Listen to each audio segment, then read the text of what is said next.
August 14th. Deep inside a marble war office in the heart of Berlin, a single ceiling fan chopped through the thick air, stirring nothing but the stench of sweat and smoke. Outside, the city still believed in victory parades. Inside, the men around the long oak table believed in lies. A courier had just arrived from the Western Front, his uniform still dusted with mud, his hands shaking as he placed a sealed folder before the generals.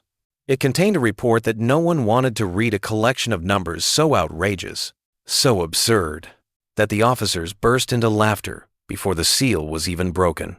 The report claimed the enemy was building machines faster than any factory in history, tens of thousands of vehicles rolling off assembly lines that never slept. To the men of the Reich, it was an American fairy tale, a fantasy written by frightened spies. They believed war was decided by courage, not by fuel, not by wheels, not by the faceless labor of workers across an ocean. Their laughter echoed through the chamber, sharp and hollow, drowning the quiet warning pulsing beneath the words. But outside that room, in the factories they mocked, metal was already roaring to life. A storm was forming across the sea, an army of engines that would one day flood Europe and crush everything built on arrogance. They called it propaganda. It was prophecy. This isn't just the story of a document ignored. It's the story of how pride blinded an empire, and how the truth, written in steel and smoke, came roaring back to claim its debt. The laughter in the war room faded long after the courier had gone. By the time the door closed, one man remained seated in silence, staring at the report that everyone else had dismissed.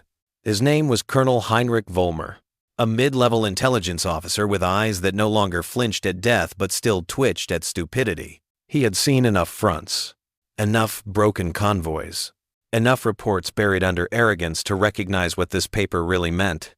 It wasn't a fantasy.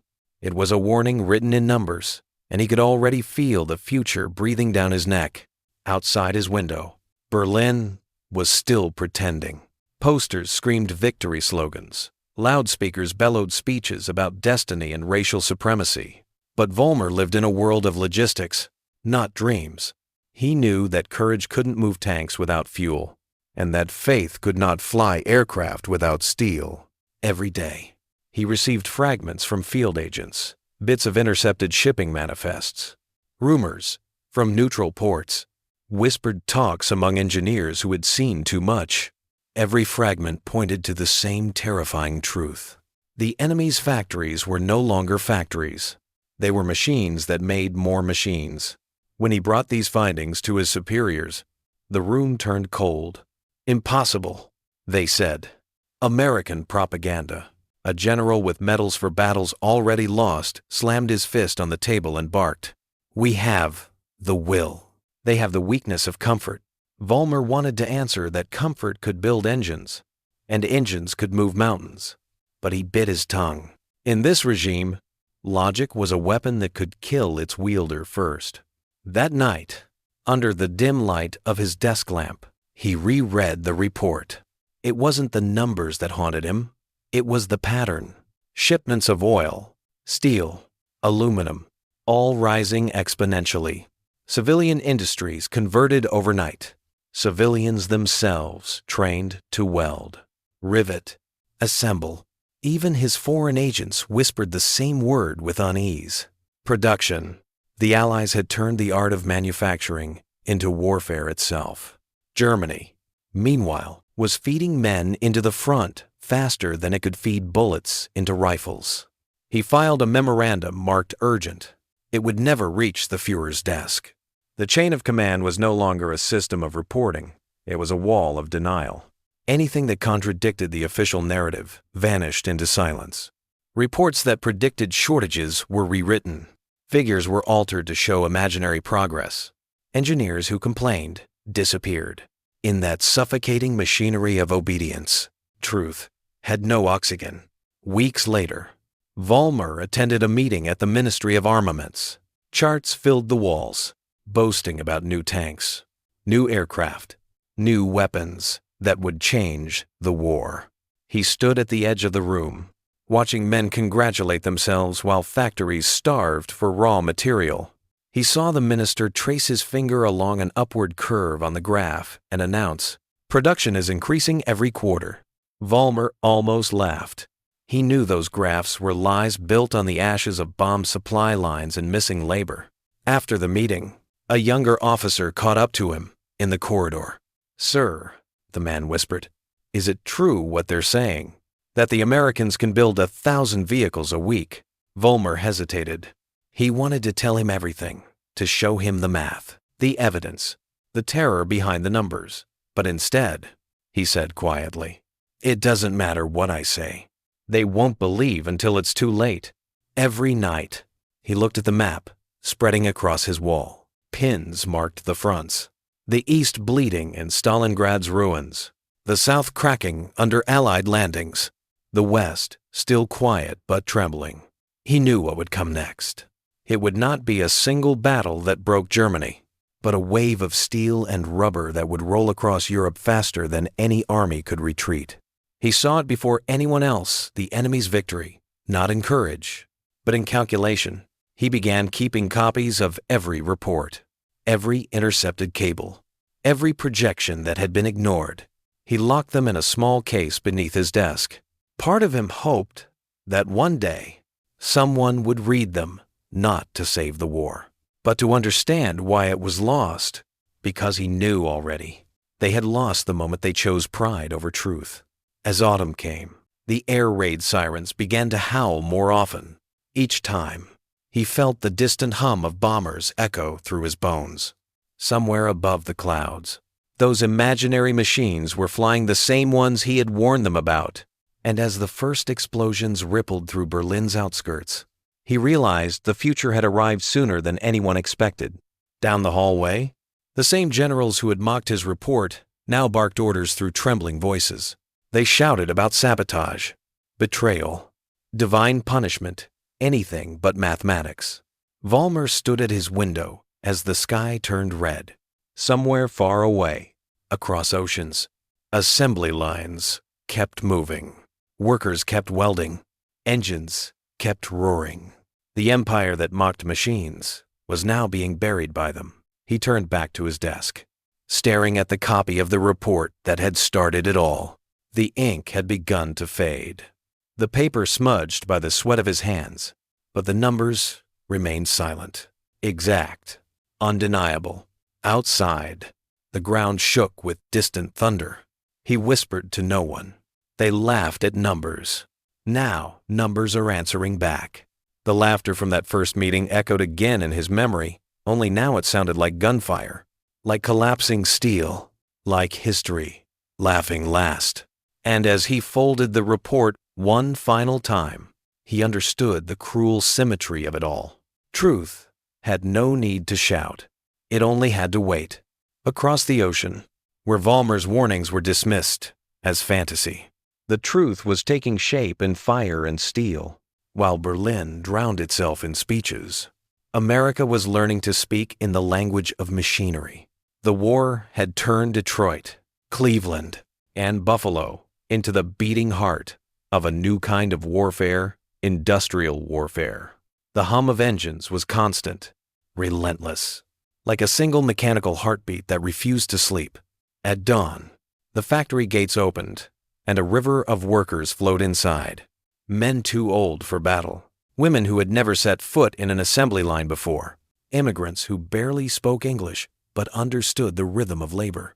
Together, they built the impossible. Where Germany saw chaos, America found coordination in sprawling complexes lit by floodlights.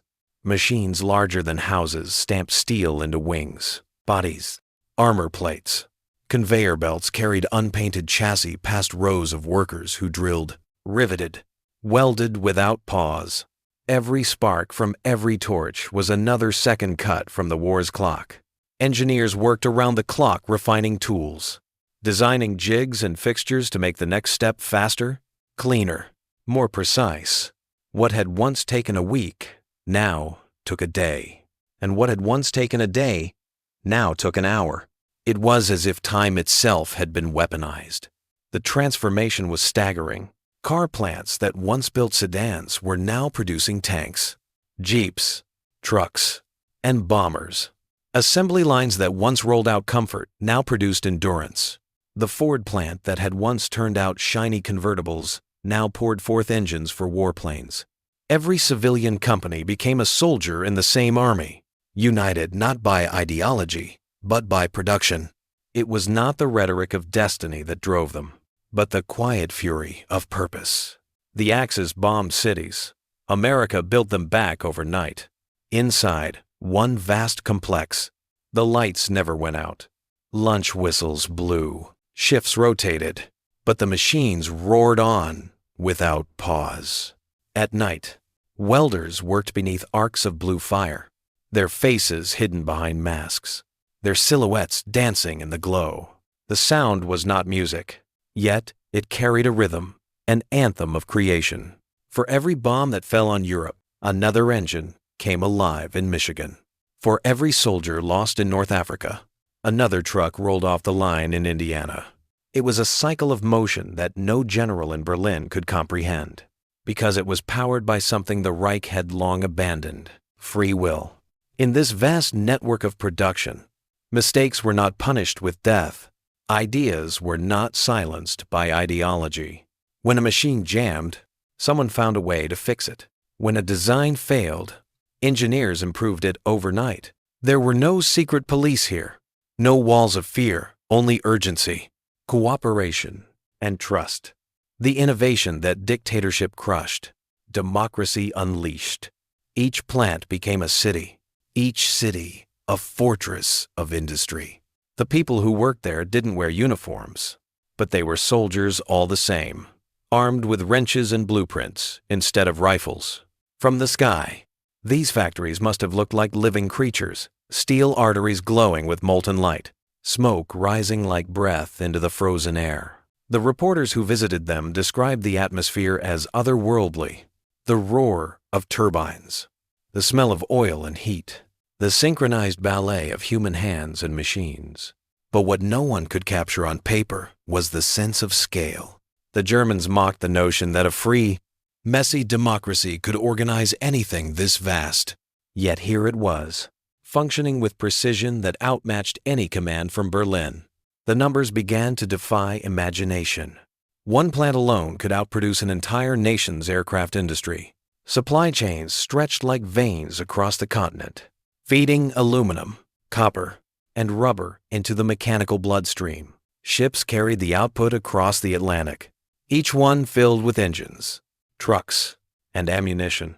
Every shipment was a silent declaration: we are coming.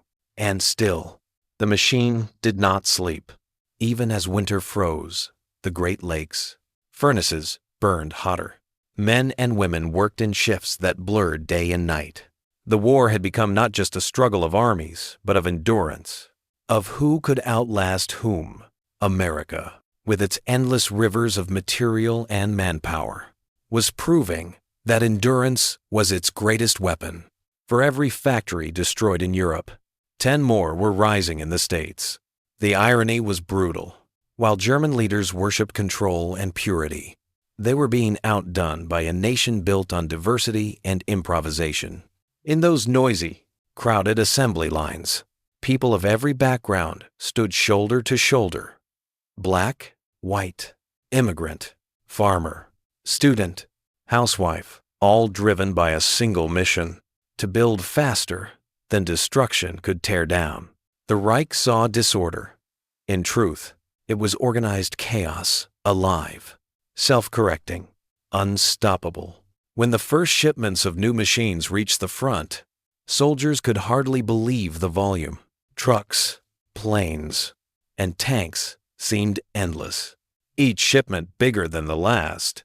What Vollmer had seen in his data was now visible to the naked eye. A storm of machinery that could not be measured by courage or faith.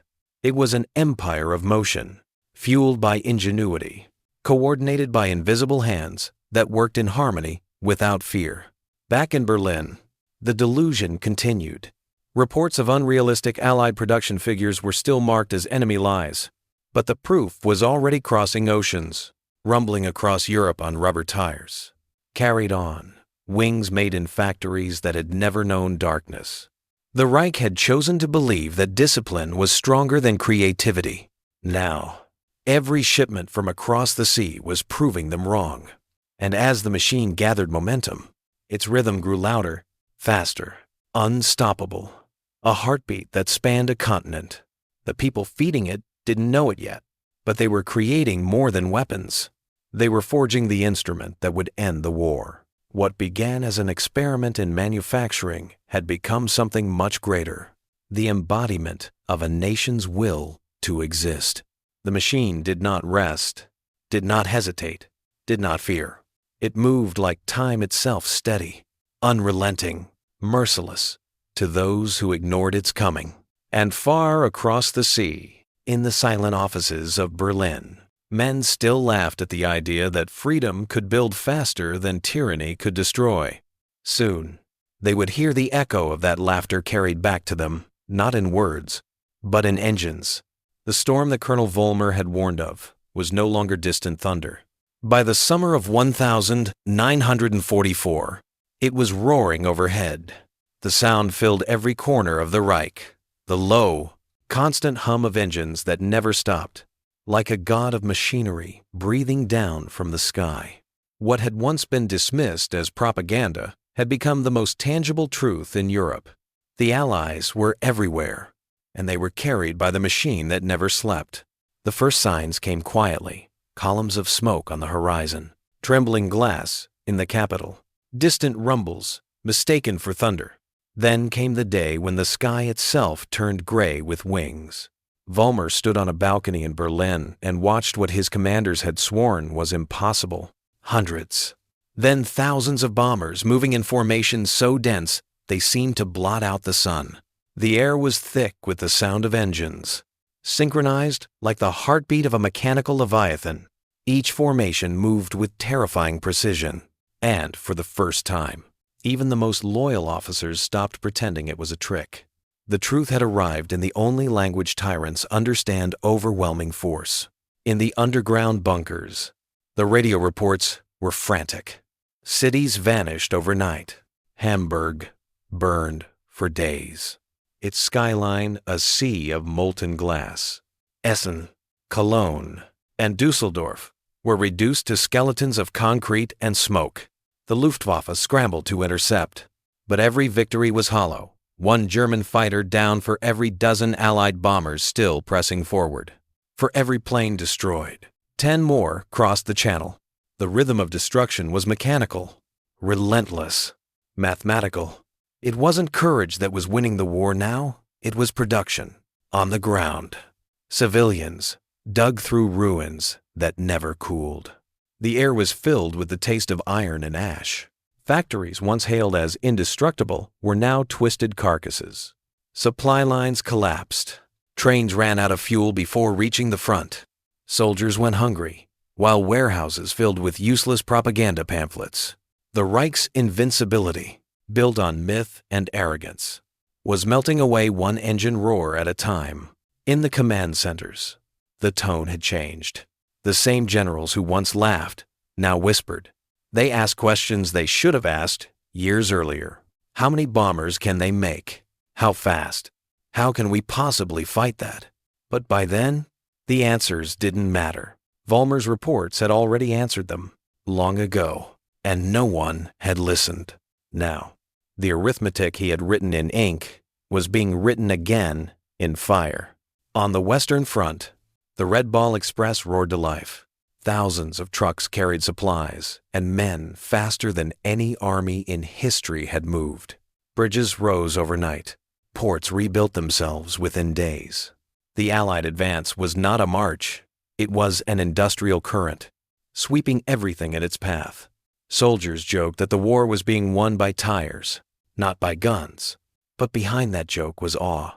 They could feel it. The unstoppable mass of an entire continent in motion. Inside Germany, chaos reigned. Cities were no longer cities, just coordinates on target lists. At night, civilians counted seconds between sirens and explosions. Entire neighborhoods disappeared between heartbeats. The regime's propaganda still shouted about secret weapons, about the coming of miracle technology. But even the loyal no longer believed. They could see the truth falling from the sky. They could hear it in the constant tremor of engines that never seemed to fade. For Vollmer, it was vindication and damnation all at once. Every explosion was a sentence of truth carved into the earth. He no longer needed his reports. The evidence was outside every window. He watched as officers still tried to adjust their maps, moving imaginary divisions that no longer existed. They were fighting ghosts with delusion, and the delusion was losing faster than the front. When he finally spoke in meetings, no one interrupted him anymore, but no one acted either. It was too late for action. By autumn, the Allies had turned their focus from breaking armies to breaking the very will of Germany. The bombers came in waves so vast that they could not be counted. Factories that had taken years to build were erased in minutes. The rail lines that once fed the war machine now led only to silence. When the lights went out across the Ruhr Valley, even the most fanatical officers understood what it meant. The machine they had mocked had shut them down. The contrast between the two worlds was now absolute. In America, factories were expanding again, producing faster, more efficiently, more confidently than ever. In Germany, production charts became grave markers. For every new tank ordered, 10 lay dead for lack of fuel. For every aircraft promised, the parts never came. The Reich had built its faith on control, but control had turned to paralysis. The open system they despised had outproduced, outthought, and outlasted them. Then came Big Week. It was the moment the war's logic became undeniable. In February 1944, the Allies launched an all-out assault on the German aircraft industry. More than 3,000 bombers filled the skies. From above, the cities looked like burning constellations, glowing red against the winter haze. Below, the Luftwaffe rose with everything it had left. The battle lasted for days. When it was over, the Luftwaffe was shattered, thousands of aircraft destroyed, thousands of pilots dead or captured. Germany's last shield had fallen. Vollmer read the casualty lists with a cold, hollow calm. The Empire had finally met the arithmetic it had denied. When the air raids ceased, the silence was worse than the explosions. The air smelled of metal and rain. Factories stood like broken monuments, blackened by soot and defeat. The people shuffled through rubble with eyes that no longer looked upward. The sky, once a symbol of power, had become their executioner. In that silence, the truth was absolute. The impossible had happened exactly as predicted. The numbers were real. The reports were real. The arrogance had been fatal. And somewhere, deep beneath the rubble, lay the remains of every warning that had been laughed at. The flood had come. It wore wings and wheels instead of water. It rolled over an empire built on denial and left only ashes behind. The men who had once mocked the idea of an enemy factory working through the night were now buried under the product of its labor. The roar that once seemed distant had become the sound of their own undoing. The Reich had gambled that belief was stronger than reality. It had chosen faith over fact, pride over proof. Now, reality had answered in full, and it answered with fire. The machine they mocked had awakened, and it was merciless. The war was no longer a contest. It was a reckoning, and the truth, once ignored, once ridiculed, was now falling from the sky, one explosion at a time. The roar had ended, but the silence that followed was worse. It was the sound of an empire realizing it had been wrong. The great machine of the Reich, the one built on obedience, ideology, and illusion, was collapsing under the weight of its own lies. The smoke of burned cities drifted over a nation that could no longer pretend. The myth of invincibility, the gospel of superiority, the faith in destiny, all of it lay in ruins, buried beneath the ashes of its own arrogance. In the shattered offices of Berlin, the generals stopped shouting. Their maps were meaningless now. The lines they drew no longer represented divisions of men, but memories of them. Entire armies had vanished without announcement. Consumed by a war of exhaustion, they were never built to survive. The reports were impossible to spin. Factories destroyed. Oil reserves gone. Drains immobilized. Morale broken. What had begun as a campaign of conquest had turned into a desperate struggle to exist for one more day. Hitler still spoke of miracles, of secret weapons that would turn back time. But his words were met with hollow eyes. Even those closest to him felt the truth pressing in. The V weapons he promised as salvation were pyres of wasted steel, brilliant but meaningless gestures against a tide of reality. They had worshipped the image of control so long that they no longer recognized chaos as their own creation. For Colonel Vollmer, the transformation was grotesque. The same officers who once mocked his warnings now spoke of adjusting strategies and reassessing intelligence. They blamed saboteurs, spies, fate, anything but themselves. He watched them cling to fragments of ideology as if faith alone could glue a crumbling nation back together. Yet behind closed doors, their conversations turned darker. Some admitted that the war was lost. Others simply stopped believing in anything. The machinery of belief had run out of fuel. The people paid the price first. Families fled, bombed out homes, carrying only silence. Children grew up under skies that never cleared. The propaganda that once promised glory now spoke of endurance. Even the radio, once filled with orchestras and triumph, became a dirge, a constant background hum of denial. Germany had built a myth that it could not sustain, and now it was dying beneath it. The citizens who once cheered were now ghosts among ruins, asking questions no one dared to answer. How did it happen? How could they have believed? The truth was simple and merciless. They had confused fanaticism for strength, obedience for unity, and pride for power. The machine that had enslaved them in discipline had blinded them to the world beyond their borders. It had silenced innovation, punished honesty, and rewarded deceit. It had killed the very thing that could have saved them doubt. The myth had demanded perfection, but perfection cannot adapt, and what cannot adapt must die. When Vollmer walked through the remains of a once busy train yard, he saw the ruins of both steel and faith. Locomotives sat rusting on twisted tracks, their engines gutted for parts. Soldiers scavenged for fuel that didn't exist. It was no longer war, it was decomposition. The empire was rotting from within, even as its leaders still preached about purity. He thought about the first time he read that report years ago, the laughter it provoked, and how that laughter had echoed into the present. Every bomb that fell, every fire that burned, was a punctuation mark in that cruel joke. The deeper collapse wasn't in the factories or the cities, it was in the minds of the men who had ruled them. When the illusions fell away, they were left with nothing. The ideology that had promised eternal dominance had no place for defeat. It could not admit fault. It could only devour itself. Officers turned on each other. Generals blamed the army. The army blamed the people. The people blamed the world. And through it all, the truth stood silent, indifferent, and absolute, even in the final months when Soviet guns thundered on the horizon and the western sky glowed from Allied bombings. The regime still held meetings, still issued decrees, still imagined control, but reality no longer asked permission. The front had become the city. The war had become the street, and the empire that once promised 1,000 years was measuring its life in days. Vollmer began to write again, not reports, but reflections.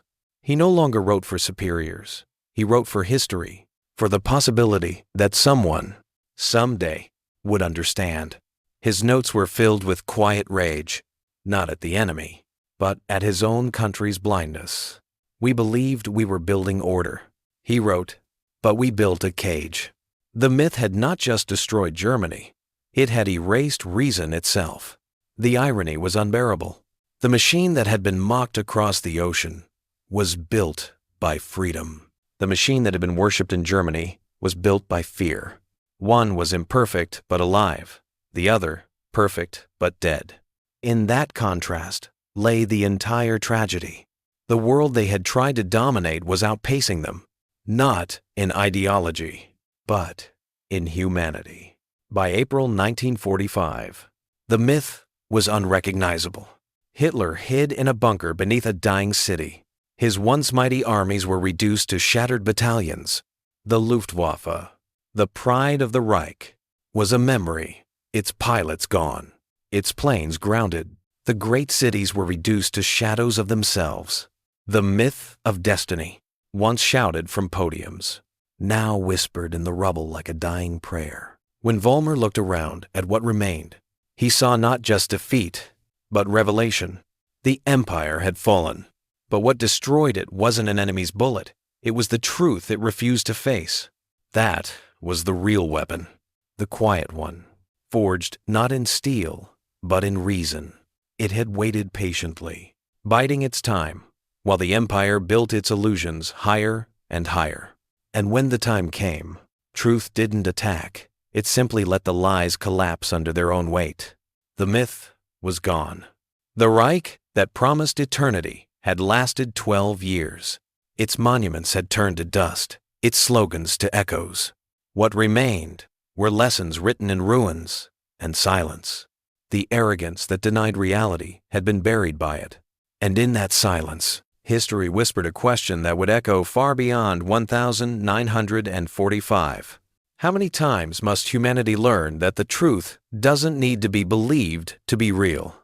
When the fires finally dimmed and the banners of the Reich fell to ash, what remained was not glory or martyrdom, but silence. The empire that had promised eternity had burned itself out in barely over a decade. The machine guns stopped, the speeches ended, and for the first time in years, the air above Europe carried no sound of engines. What lingered instead was the quiet weight of realization. The truth, ignored for so long, had taken its payment in full. Colonel Heinrich Vollmer lived to see the end, though survival no longer felt like victory. The streets of Berlin were no longer streets but open graves. He moved through them like a ghost, past walls scorched black, past civilians who no longer lifted their eyes. The regime that had demanded faith over reason was gone, buried under the rubble of its own deceit. And yet, even in defeat, the cost of denial kept unfolding. Starvation, occupation, division. Vollmer carried it like a wound that would never close. He had spent years shouting into the void, and now the echo of that void surrounded him. In the weeks after the surrender, Allied reports began to surface. They laid out the arithmetic of war with brutal clarity. The United States had produced over $300. 000 aircraft. Bachelot. 000 tanks. And more than 2 million trucks. At its peak, one single plant could outbuild the entire German aircraft industry. Every statistic was a gravestone for a delusion. The numbers were not propaganda. They were proof, cold, absolute, merciless proof. The war had not been lost on the battlefield, but in the factories, in the minds of men who refused to see what was in front of them. Vollmer read those figures in disbelief. Even though they confirmed everything he had once tried to warn them about, he thought of the meeting rooms where they had laughed at him, of the generals who called his reports defeatist, of the dictator who built his world on myth instead of math. All gone now, some dead by their own hands, others hanged by history. Their arrogance had outlasted their breath, engraved forever in the ruins of the cities they swore would never fall. The reckoning was everywhere. In Nuremberg, men who had once ruled continents now stood in chains before judges who spoke the language they had once mocked. Their defense was always the same. They didn't know. They didn't believe. They were only following orders. But the truth didn't care. It didn't argue. It didn't forgive. It simply stood there, undeniable, waiting, the same truth that had been whispered by spies, ignored by leaders, and proven by fire now stared them in the face. It had survived them all. For Vollmer, the end came, not with a bullet or a trial, but with a reckoning of memory. He wandered through what was left of the ministry where he had worked, now just a skeleton of steel and dust. On a cracked floor lay a fragment of the original report, the one that had once carried the impossible numbers. The ink was almost gone, the edges burned, but he could still read a few words. It was enough to remind him of the moment everything might have changed. If only someone had listened. He folded the paper gently, as if it were a confession. Germany rebuilt, but the myth never did. In the ruins, a new generation grew up asking different questions, not about conquest, but about conscience. They learned what happens when obedience becomes blindness, when pride replaces truth. The factories that once built tanks were turned to make cars, tools, and machines for peace. But beneath the surface, the memory lingered a scar on the nation's soul, a reminder that reason must never again be silenced by belief. Beyond Germany, the legacy spread wider. The world had seen what happens when denial becomes policy. Every nation watched and learned or claimed to, yet history has a way of repeating itself. Wearing new uniforms, waving new flags. Power always tempts leaders to believe they are immune to reality. Vollmer's story, forgotten by most, became a quiet warning etched in the bones of a century. No ideology can outlast the truth. In the years that followed, he lived quietly. A man without a nation or faith, only memory. He wrote letters that no one read, reflections on the war that sounded more like prayers than reports. He never called himself a hero, only a witness. The truth, he once wrote, does not need victory to exist. It waits. And when we refuse to see it, it grows teeth. When he died, his papers were found stacked neatly beside his bed. Among them was the report, the same one that had been laughed at in that room so many years ago. Someone had written on the bottom corner in his careful handwriting, "They laughed at numbers, but numbers never lie." Decades later, historians would study the documents, the production charts, the intercepted communications. They would trace the lines of cause and consequence, the patterns of denial and collapse. The verdict was always the same. The war had been lost the moment facts were replaced with faith. Germany had fallen not because it was weak, but because it refused to believe it could be wrong. The numbers still stand today, carved into museums, textbooks, and memory. They are more than statistics. They are a warning carved in steel. The world can forget faces and speeches, but it cannot erase the arithmetic of truth. Every bomb built, every factory lit, every rivet turned on the other side of the ocean had been a line in an equation the Reich refused to solve. And so the story ends where it began, with a report, a laugh, and a silence. The laughter is gone. The silence remains. The price of denial was not just a lost war, but a lesson carved into the conscience of mankind. Power without truth destroys itself. Belief without reason blinds. And the truth, patient, merciless, eternal, waits in the dark, knowing that sooner or later it will be seen again. When the dust finally settled over the ruins of Europe, one truth stood unshaken amid the wreckage. Denial is always more lethal than defeat. The empire that mocked reason had been destroyed not by enemies, but by its own blindness. No army, no fortress, no propaganda could stand against the simple arithmetic of reality. The machine they ridiculed, the free, imperfect, chaotic engine of democracy, had proven stronger than any ideology forged in fear. In the end, there were no more speeches, no more banners, no more promises of destiny, only ruins, and the faint echo of what might have been if they had listened. The arrogance that once filled the sky with symbols and lies had been replaced by silence, a silence heavy with lessons written in smoke and stone. And within that silence, history whispered its verdict. Truth doesn't vanish when ignored. It waits, patient and merciless. For men like Colonel Vollmer, survival became its own burden. He lived long enough to see the numbers he once tried to defend carved into textbooks and museums. Yet he knew the lesson wasn't his alone. It belonged to every generation that chooses pride over truth, comfort over fact. Because the war never truly ends. It only changes form. Every time a nation or a leader silences doubt, every time conviction replaces evidence, the echo of 1943 stirs again.